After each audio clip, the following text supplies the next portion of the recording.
31st night উপলক্ষে আমাদের সমাজে নানা রকম কৃষ্টি কালচার চোখে পড়ে। এ বিষয়ে তরুণদের উদ্দেশ্যে আপনার নসিহা কামনা করছি। খুবই গুরুত্বপূর্ণ ইস্যু, প্রিয় দর্শক। প্রথম কথা হলো যে 31st নাইট উপলক্ষে আনন্দ উৎসব বা হৈ হুল্লোড় করা, উৎসব মুখর পরিবেশে বছরের এই প্রথম ক্ষণটাকে ওয়েলকাম করা, স্বাগতম জানানো, এটি মূলত প্রকৃতি পূজারী বা পেগানদের থেকে এসেছে। একসময় প্রকৃতি পূজারীরা মনে করত যে বছরের প্রথম মুহূর্তকে, প্রথম ক্ষণকে আনন্দ উৎসব এবং হৈ হুল্লোড় করে কাটালে সারা বছর মানুষ ভালো থাকতে পারে, সুখে থাকতে পারে। সেই বিশ্বাস থেকে তারা এই কাজটি করত। দুঃখজনক বাস্তবতা হলো তথাকথিত আজকের বিজ্ঞান মনস্ক প্রজন্মের একটা উল্লেখযোগ্য অংশ সেই প্রকৃতি পূজারীদের কুসংস্কারাচ্ছন্ন বিশ্বাসকেই ধারণ করে আছে। কারণ একটি বছরের শুরুতে আনন্দ উৎসব বা হৈ হুল্লোড় করার আর কোনো যৌক্তিক গ্রাউন্ড নেই। যদি কোনো বছরের আগমন আপনার আনন্দের কারণ হয়, তাহলে ওই মুহূর্তে তো আরেকটা বছরের বিদায় হয়েছে। যার আগমনটা আপনার আনন্দের কারণ হবে, তার বিদায় কি বেদনার কারণ হওয়া উচিত নয়? আপনি নতুন বছরের আগমনে হৈ হুল্লোড় এবং আনন্দ উৎসব যদি করে থাকেন, তাহলে ঠিক একটি বছরের বিদায় তো তখন হয়েছে, তখন তার জন্য কি আপনি বেদনাহত হয়েছেন? আপনি কি সেটার জন্য কখনো কষ্ট পেয়েছেন? মূলত এই ধরনের আনন্দ উৎসবের পেছনে কোনো যৌক্তিক গ্রাউন্ড নেই। আমরা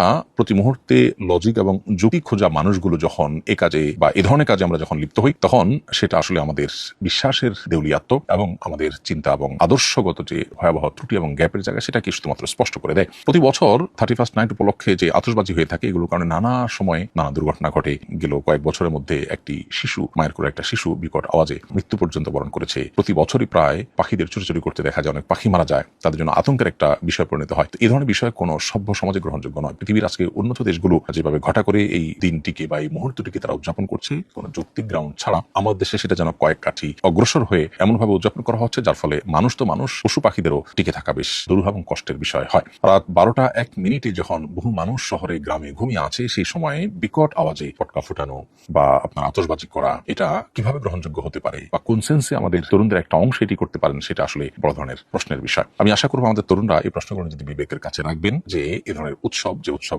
অনেকের ক্ষতির কারণ হতে পারে, অনেকের কষ্টের কারণ হতে পারে, প্রকৃতি এবং পরিবেশকে ক্ষতিগ্রস্ত করতে পারে, এবং যে ধরনের উৎসবের পেছনে কোনো যৌক্তিকতা নেই, কেন হাসছেন তার কোনো কারণ নেই, কিন্তু আপনি হাসছেন, এটা যেরকম হাস্যকর, এটা যেরকম অযৌক্তিক, এটা যেরকম অগ্রহণযোগ্য এবং এটা যেরকম ত্রুটিযুক্ত বিষয়, ঠিক একইভাবে এই 31st নাইটের প্রথম মুহূর্তকে বা আপনার নতুন বছরের প্রথম মুহূর্তকে বা 31st নাইটকে উদযাপন করা, এটাও একই রকম। আল্লাহ আমাদের তরুণদেরকে বোঝার তৌফিক দান করুন। আমি টি শার্টের ব্যবসা করি, টি শার্ট প্রিন্ট করে বিক্রি করি। অনেকে তাদের নিজেদের ছবি প্রিন্ট করে নিতে আসেন, আমি টি শার্টে প্রিন্ট করে দিতে পারবো কিনা। উত্তর হলো, প্রাণীর ছবি প্রিন্ট করে দেওয়া জায়েজ নয়। আপনি এই ছাড়া অন্য কোনো কাজ করার থাকলে সেটি করবেন। একান্ত যদি এই পেশায় এটা ছাড়া আর কোনো স্কোপ না থাকে, বেশিরভাগ অর্ডার এরকমই হয়, তাহলে আপনি প্রয়োজনে আপনার পেশা সুইচ করবেন, অন্য কোনো পেশায় যাওয়ার চেষ্টা করবেন। মৃত হিন্দু বাবা মার জন্য দোয়া করা যাবে কিনা? উত্তর হলো যে তাদের জন্য আল্লাহর কাছ থেকে আপনি মাগফিরাতের দোয়া করতে পারেন না, কারণ আসলে কেউ যদি শিরক অবস্থায় মৃত্যুবরণ করেন, সেটা নিশ্চিত হয়, তাহলে সেক্ষেত্রে তার জন্য আর মাগফিরাতের দোয়া করার সুযোগ নেই। কোরআন কারীমে আল্লাহ রাব্বুল আলামিন ইব্রাহিম আলাইহিস সালামকে তার মুশরিক বাবার জন্য দোয়া করতে নিষেধ করেছেন।